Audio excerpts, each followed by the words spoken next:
Hey, this is Corey from Wolfpack Woodcraft, and in today's video we're going to be looking at the Dehydrator Cookbook for Outdoor Adventures. Healthy, delicious recipes for backpacking and beyond. So this book is suffering from the same problem a lot of, maybe I'll call them modern cookbooks are suffering from.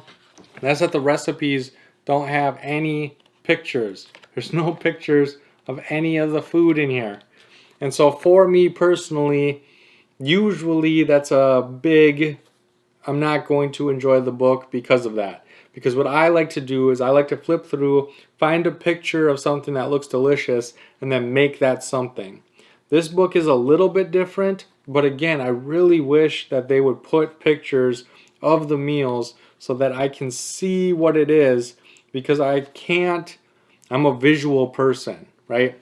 I can't go through an ingredient list and then try to imagine what it's going to be. I need that picture so that I can understand what it is I'm making. You know what I mean?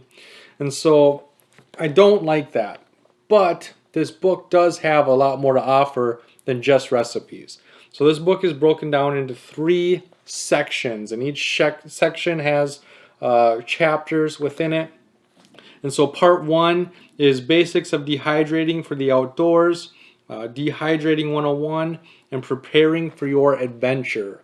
So the first part of this book is just talking about dehydrators. It's talking about what to look for. It talks about how the cheaper ones might not get to the heat you need to make like beef jerky or turkey jerky. The more expensive, like the super expensive ones, are very fast, very efficient, but what you're paying for is time, and so they can get very expensive, and you really don't need anything that expensive as long as you're not like manufacturing food. And so it gives you some recommendations of like some really good units that are affordable yet get hot enough to make everything in this book and dehydrate food very well. It's not going to be as fast as the super expensive stuff, but it's going to get the job done, and I really like that. I really appreciate that. As somebody who's never owned a dehydrator, the first part of this book is like made for you. It even gives specific, like this one is a good one, like the exact make, model, brand, and so I really appreciate that, of how they started from somebody that, because a lot of cookbooks, they just assume you're a master chef, you know what I mean? And so then they just go right into the recipes, and then they start talking and saying things, and you're like, what exactly is that? What exactly does that mean? You know what I mean? You know what it's. I'm not a master chef. I bought a cookbook to learn the recipes. I didn't buy the cookbook to just figure out a different way of doing it. I need to learn these things. And the fact that this starts off from the very, very beginning of somebody who's never owned a dehydrator in their life and gets them to cooking real recipes, I really enjoy that.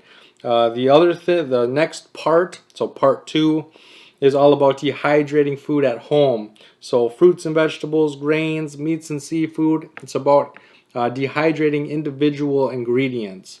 The other thing in part 1 that I really like is that there's a difference, right? If you make apple chips or beef jerky, you just eat those, right? You put them in the dehydrator, you dehydrate them so that they last a long time, they don't go bad, and then once you're on trail, you just eat them. But if you're going to dehydrate something like spaghetti, you have to rehydrate it, you have to cook it, you have to turn it back into spaghetti. And in the first part, it goes over the difference between those two, and it talks about what you need to consider when you're making that. I don't think spaghetti's in here. To be completely honest, I didn't read any of the recipes. Once I found out they didn't have pictures, I didn't read them, but the first part does go into detail about you need to understand the differences between something like a jerky that you can just pull out of a bag and eat it, and something like a meal that you're going to have to rehydrate, you're going to have to cook, you're going to have to figure out how to turn that meal back into its original form, which is really cool. And the dehydrated food at home part is just ingredients. It's all things that you can just eat, you know, like tomatoes, mushrooms, apples, pears. It's all those things that you can just eat. There's just single ingredients, and then you can add them to different things, and it talks about that in the first part as well. And then the third part is the actual recipes themselves. And the recipes with no pictures, I didn't read them. But the thing about it is it's all about healthy, delicious recipes. Even if you read the back, it talks about healthy meals for the trail. And they're very health driven. And so at the top, it always shows you what to expect. And so this is dairy-free, gluten-free, nut-free, soy-free, sugar-free. Some of these are vegan options, and so it'll say that it is a vegan option. And so they are healthy recipes with real ingredients that you dehydrated yourself. You know what I mean? And so I really think this is a good book. So the two downsides is the recipes don't have pictures, and the second one is if the recipes had pictures and I saw them, this book would be worth the money because it's a very high quality. The book itself is very durable, high quality. You can tell that it was designed to go with you, right? It's designed to last. And so the money that you're spending goes towards the quality of the book, and if the information, if there was pictures in here, it'd be well worth the money, and I would highly recommend it. But because there's no pictures, for me personally, I'm only reviewing 2/3 of this book, and for the first 2 parts of it, it's not really worth the dollar amount. There's probably books that are cheaper. A lot of the books that I review on this channel are between $10 to $20. A lot of them fall in that $15 mark, and this one is around $25.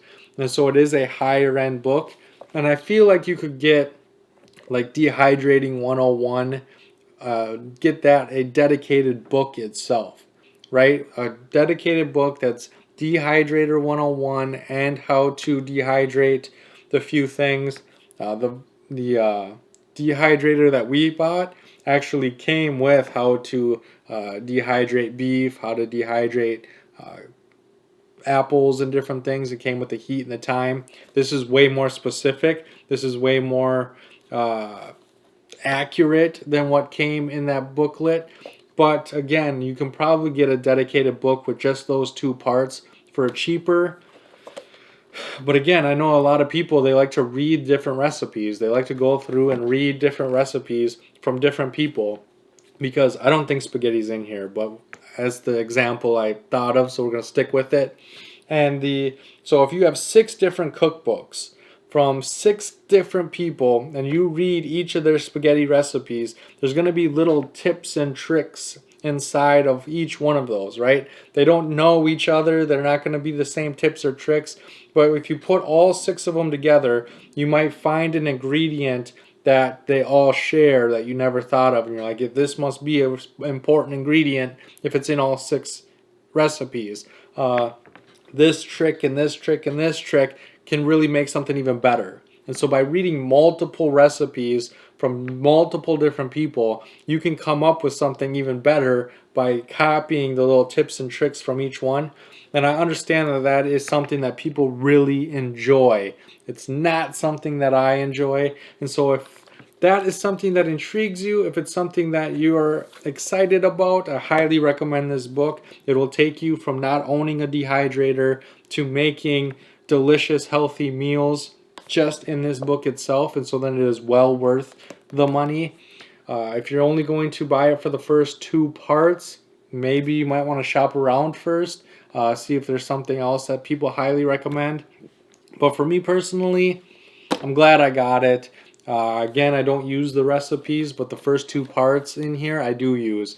If I'm going to, every single time I make apple chips, I pull this out. I go to apples and pears, and I learn the prep time is 15 minutes. 1 apple or pear yields about half a cup of dried fruit.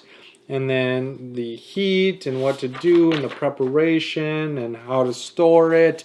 It's all inside this book. And so I still use this. I still reference this book. It's still a good book. And so with that being said, share any knowledge or questions in that comment section. Do you have a dehydrator book that you really enjoy? Tell me about it in that comment section, and I can't wait to see you on my next video.